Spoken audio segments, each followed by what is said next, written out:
Hey guys, Rich Page, R. Jemison Timber Frame Company, the main timber framer.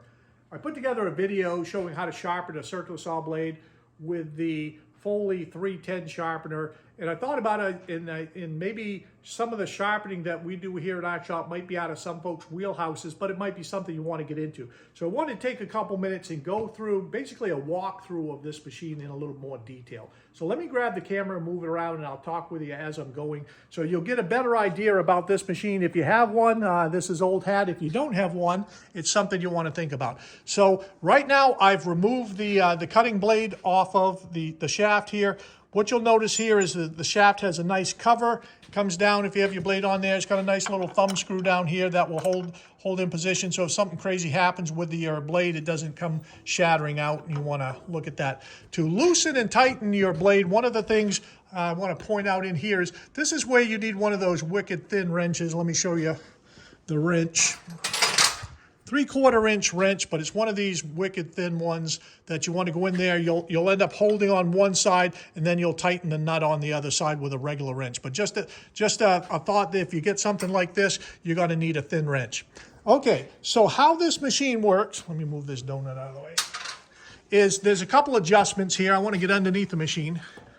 So this right here is kind of like a thumb screw. You pull it down, spring loaded, it tightens up or it loosens up, however you want to do it. This right here controls the whole cutting assembly position in a rough position. So with it loose, this will slide across these ways like so. And what you want to do is that's where you're gonna get your rough location to sharpen your blade. Once you get your rough location, you'll come back down here and you'll tighten this thing up into position. So once now that you're in your rough position, when you have your blade on here, you're going to come over, and this lever over here, this knob is actually going to move. You'll see a ball screw inside here. This actually moves your blade in or out. I've got little arrows here in case we have a bad spell. So if I'm going to go this way, it's moving in, vice versa, it's going to move out. So that moves it in, gives you a fine adjustment for your blade, for your cutting edge to bring it into your blade. A couple things on the top here, if you'll notice, this is a C design underneath here. I'm going to loosen this up a little bit. Notice that there's a flat spot on this shaft. This is actually a threaded shaft, so when you tighten down on this knurl, you actually lock it into position. And if you want to loosen it, you'll loosen it like this. That allows this assembly to slide along here. So between sliding this full assembly and moving in this position here, this in position here will allow you to get your tooth in the correct orientation to get squared up to the face of your cutting surface. So those are a couple things to look at. If you're looking to purchase one of these, one of the things you want to make sure is that it has the bellows. These bellows are pretty pricey. They're covering shafts inside. It rolls nice and smooth and true. Occasionally we'll take the bellows off and we'll lube that up. But if you don't have the bellows on that, these are going to be rusted up and they're probably not going to slide as smoothly as you like. This right here is a stop. So if you loosen this up, slide this down the shaft, that'll allow this assembly to come all the way down and touch off on the stop. Notice we got a nice little rubber piece here on the stop. I think this might have come with the machine. We've gone back in and glued it in position. This is a stop in the back, same thing. If you only want to come back to a certain position, come back here, then you can put this in position, lock it in place. This C plate also has an adjustment here. This is a thumb screw, and if you'll notice, let me get underneath here. It's got a calibration, so for different degrees of the blade going in, so you can make that adjustment here. I'm just going to pick an adjustment at random here. I need 3 hands. I'm going to tighten it down.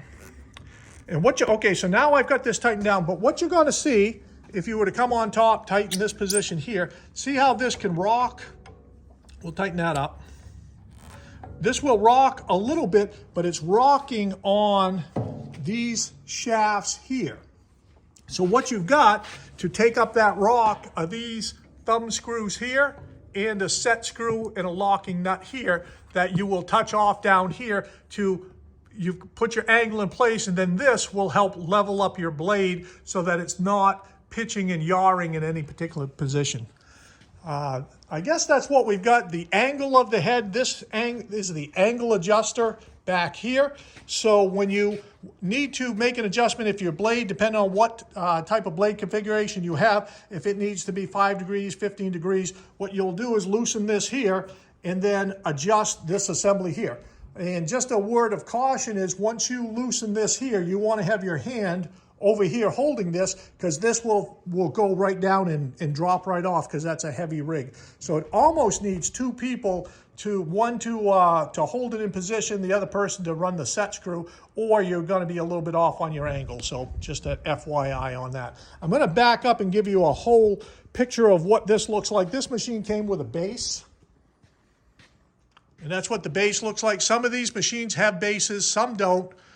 So if you're looking to buy one, my advice is to look it over carefully, excuse me, and make sure that it has all the components that this machine has, so that you can actually use it to do your sharpening. If you haven't seen, take a look at the sharpening video I have. It shows you how to use that long rod, which is the indexer, and a couple other things. But this is a general walkthrough for the machine. Give me some thoughts, give me some feedback. Click like and subscribe. Thanks, guys.